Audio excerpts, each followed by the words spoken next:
Olá, seja bem-vindo a mais uma aula. Na aula de hoje, vamos falar sobre a arquitetura de computadores e, é claro, a arquitetura do Arduino. E aí, quando falamos em computador, eu tenho que pensar o que é que o computador entende, né? O que é a computação? Então, basicamente, o computador ele vai entender instruções. Então, eu vou dar um conjunto de regras e essas regras ela vai seguir uma determinada ordem e o computador vai obedecer a essa sequência e fazer uma determinada operação.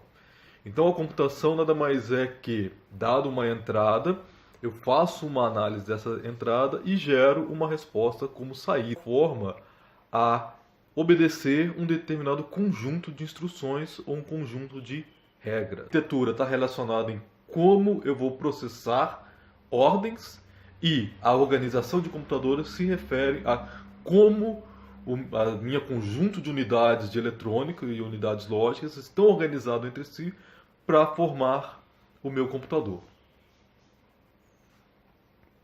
E nesse caso, o que importa, nesse primeiro momento, é saber quais são as operações básicas que eu vou fazer com o computador. Que é o quê? Processar dados, armazenar dados, movimentar dados e controle. Então, basicamente, eu tenho essas 4 operações fundamentais na hora que eu estou construindo um computador. E dentro de robótica, nós temos os computadores controlando a nossa arquitetura mecânica do robô. Então, por isso que é importante entender primeiramente como é que é a arquitetura do computador, porque o nosso computador vai ser o cérebro do nosso robô.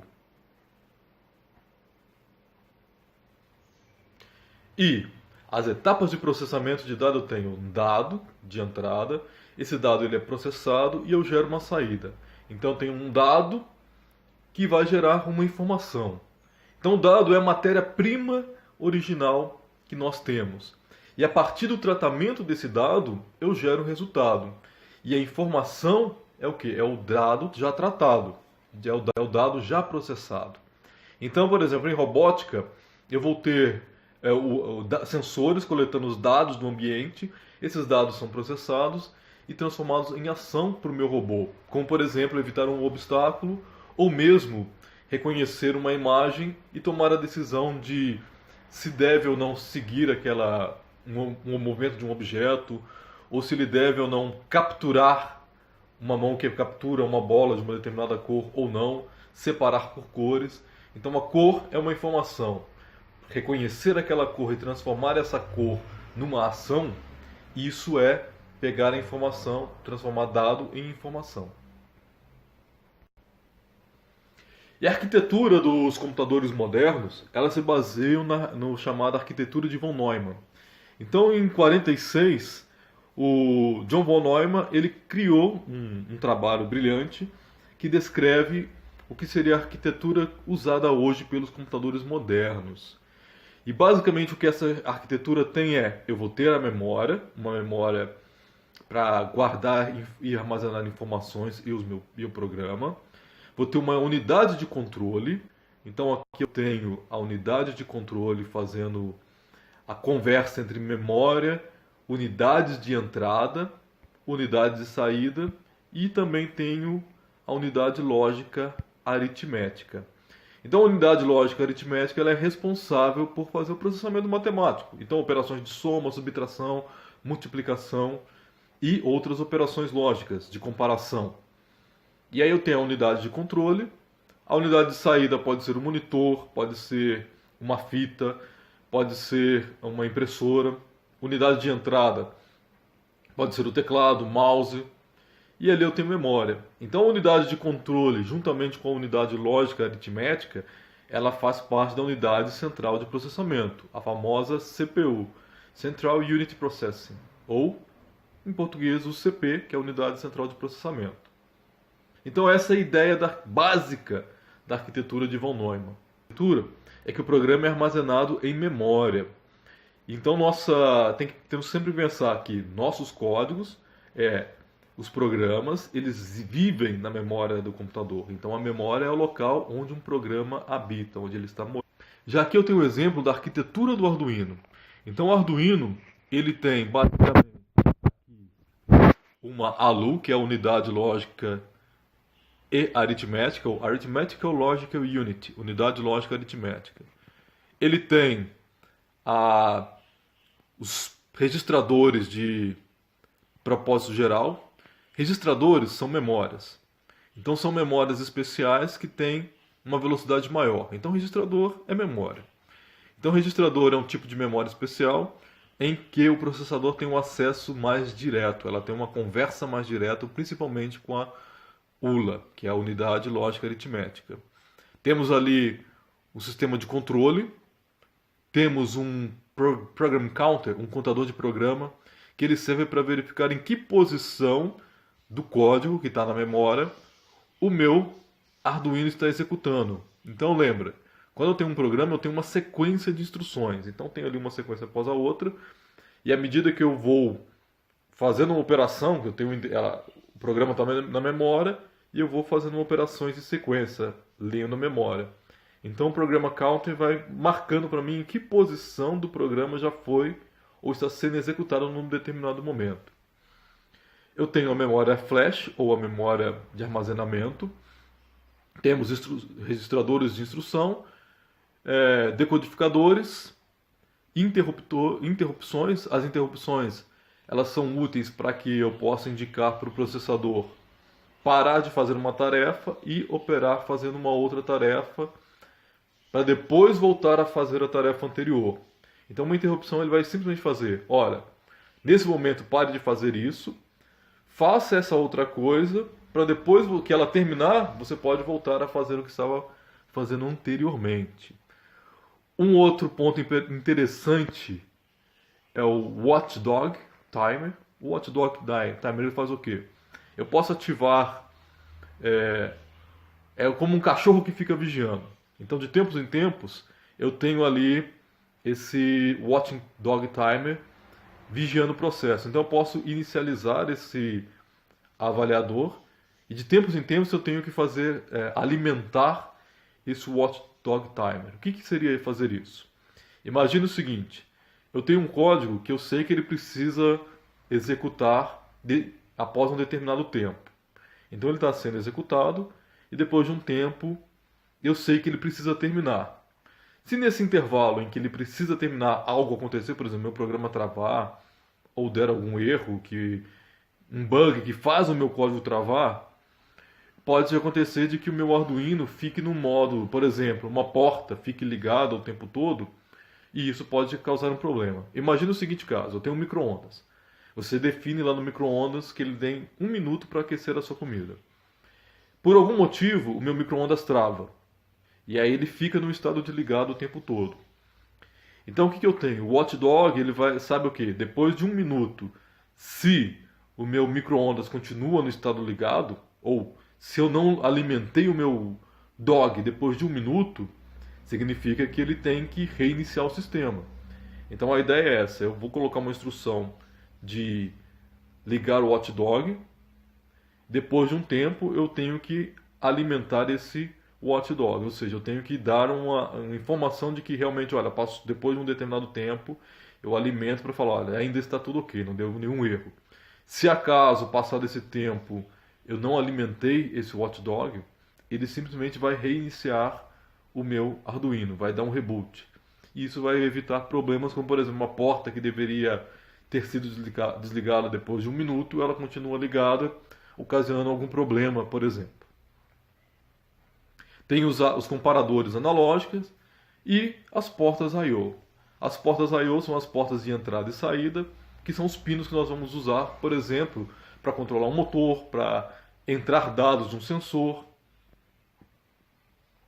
Temos a memória de dado, memória PROM e linhas de entrada e saída.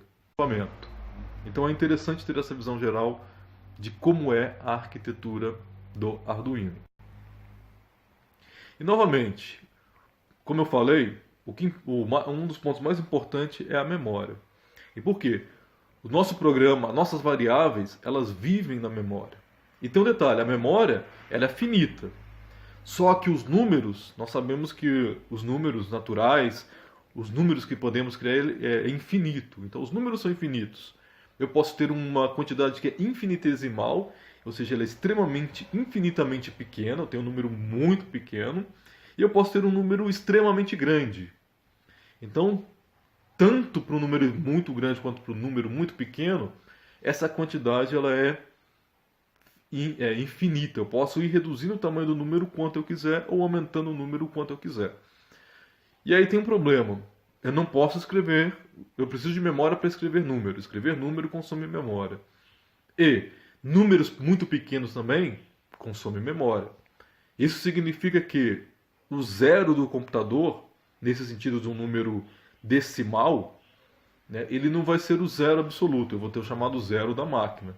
E o número maior, número da máquina, não vai ser infinito, vai ser um número também.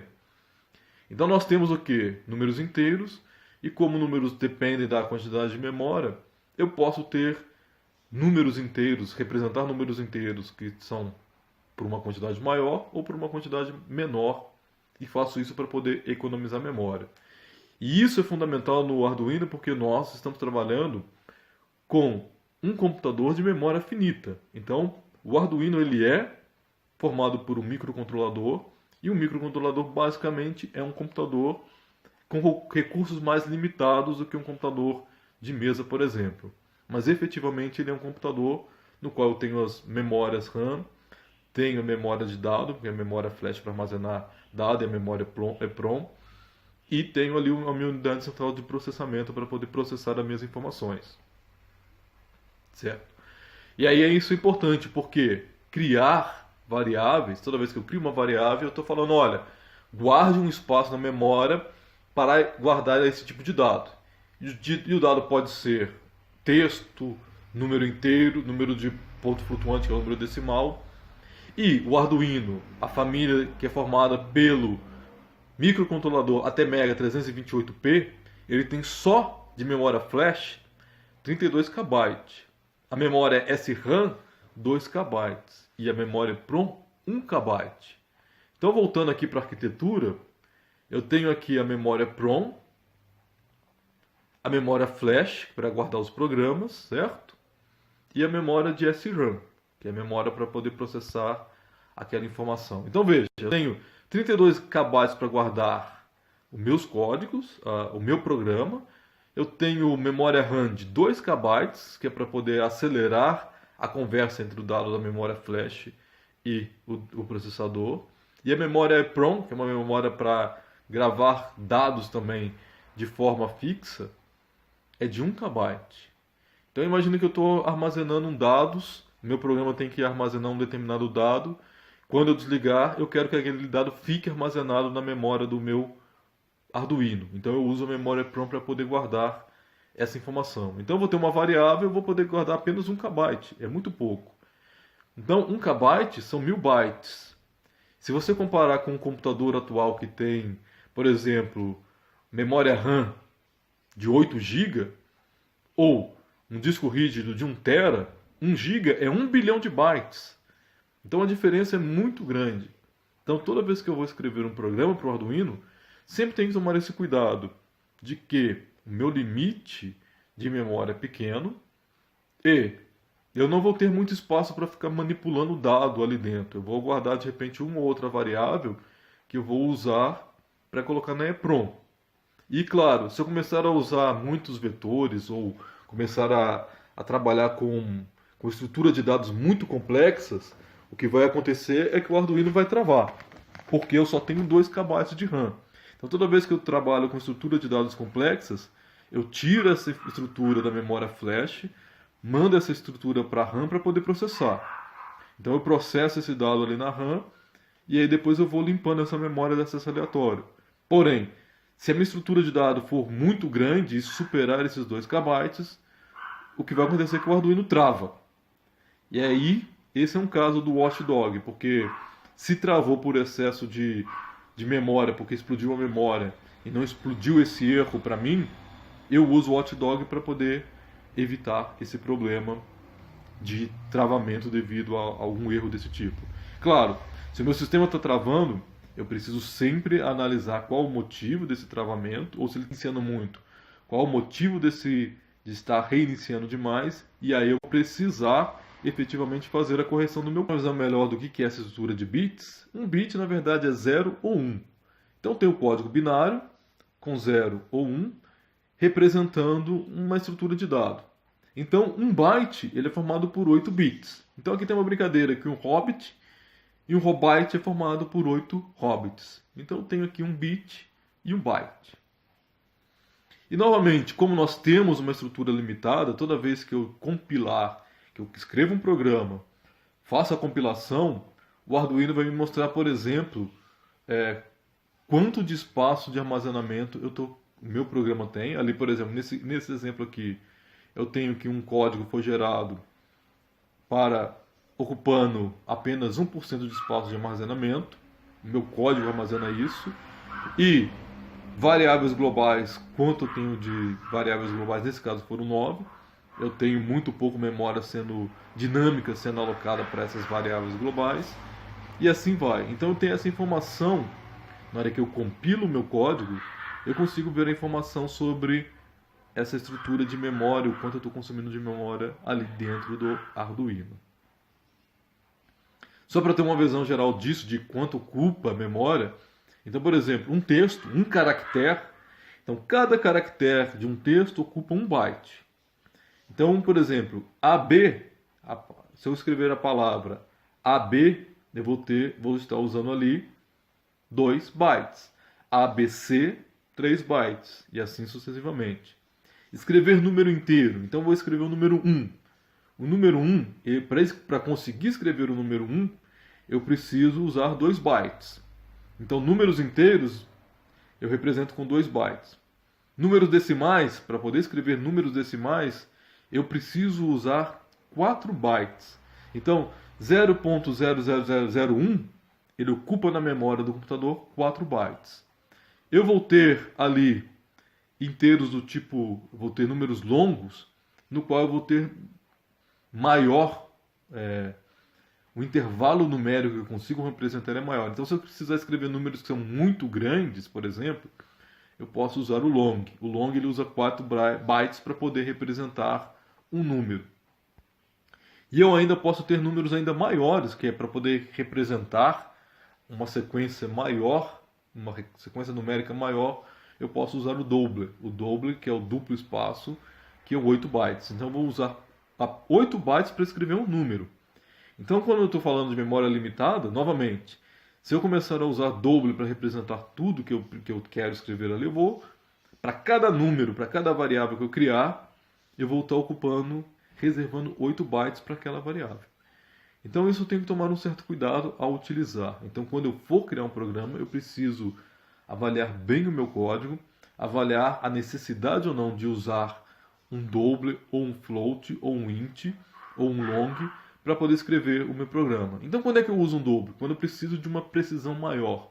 Quando eu estou precisando escrever números muito precisos, em que a variação é muito importante, então eu uso o doubler. Por exemplo, eu estou fazendo um sensor de temperatura, e aí eu estou querendo avaliar variações pequenas da temperatura para tomar uma decisão.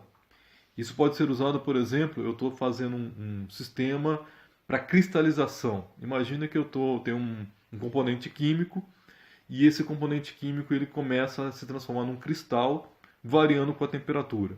Então tem um sensor que fica monitorando ali a temperatura, e ele vai aquecendo ou ligando o aquecimento ou resfriando o meu sistema de acordo com a necessidade de cristalização da minha substância química.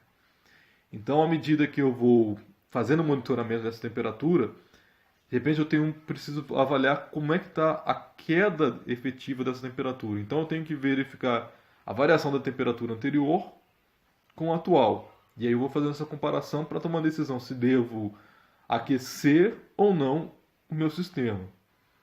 E aí, nesse caso, quando eu preciso monitorar muito bem essas variações de temperatura, nesse caso eu preciso usar um doubler para não perder detalhes da variação de temperatura. Isso é um exemplo de qual o motivo de usar doubler. Agora, se eu preciso fazer imagina que eu estou fazendo um sistema, um robozinho que é mais um protótipo, um brinquedo.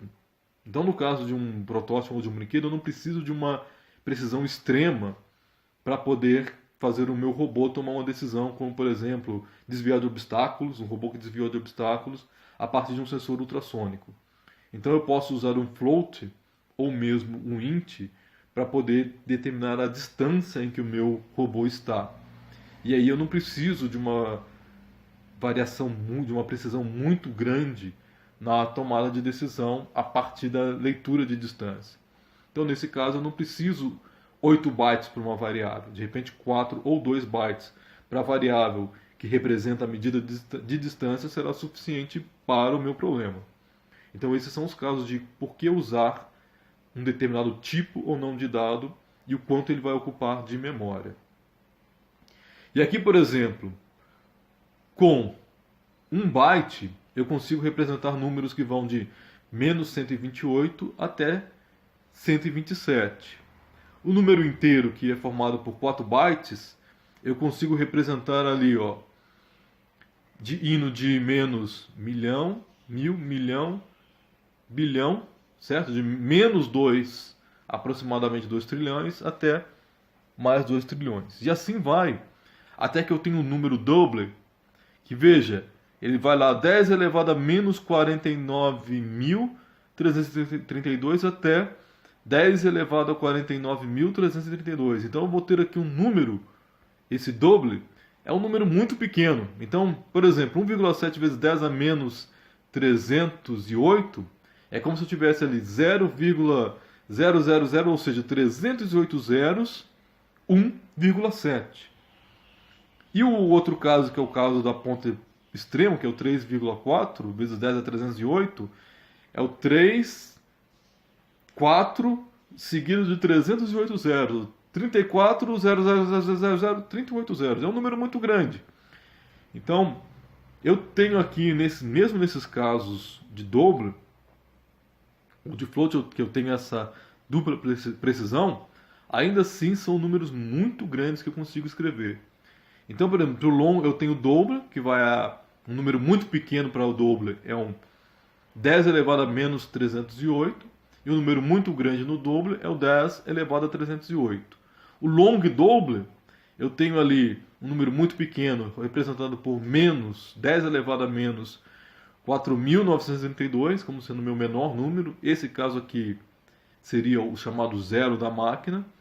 E o meu maior número é o 10 elevado a 4.392. E ele usa 10 bytes para isso.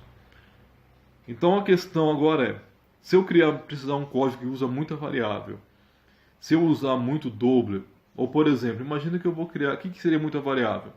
Eu posso criar uma matriz. Se eu trabalho com uma matriz, cada ponto da minha matriz, ela vai armazenar um número desse. Então se eu tiver uma matriz, por exemplo, long double, que tem 10, um vetor com 10 posições, cada posição ocupa 10 bytes, certo? Então 10 vezes 10, eu tenho ali 100 bytes sendo usado por uma matriz. E aí se eu tiver uma matriz muito grande, eu posso estourar aqueles 2.000 bytes. Se eu tiver uma matriz com 10, certo? 10 vezes o 20, vão 200. E assim vai chegar um ponto que eu vou simplesmente ter, dependendo do tamanho da minha matriz, eu vou estourar a memória RAM e o meu programa vai travar. Então é nessa hora que a gente vê a importância de pensar e repensar o código. Então trabalhar com vetores, cada posição da matriz ou cada posição do meu vetor vai consumir aquela quantidade de bytes. Trabalhar com texto, cada caractere vai ocupar um byte. E assim vai, tem que ser pensado nisso na hora que eu vou escrever o meu programa. E é isso, essa aula de hoje foi uma visão geral da arquitetura, dessa arquitetura do computador, como é que eu penso nos componentes para poder rodar o programa, a questão do uso da memória, como é que é a importância de se pensar em variáveis e uso de variáveis e o quanto isso vai gastar de memória, e como é que cada tipo de variável vai ocupar espaço na memória e a importância de cuidados na hora de escrever o código para que eu não estoure a memória do meu Arduino e de repente o meu Arduino trave ou não funciona direito simplesmente porque eu estourei o uso de memória SRAM do Arduino. Por hoje é só. Até a próxima!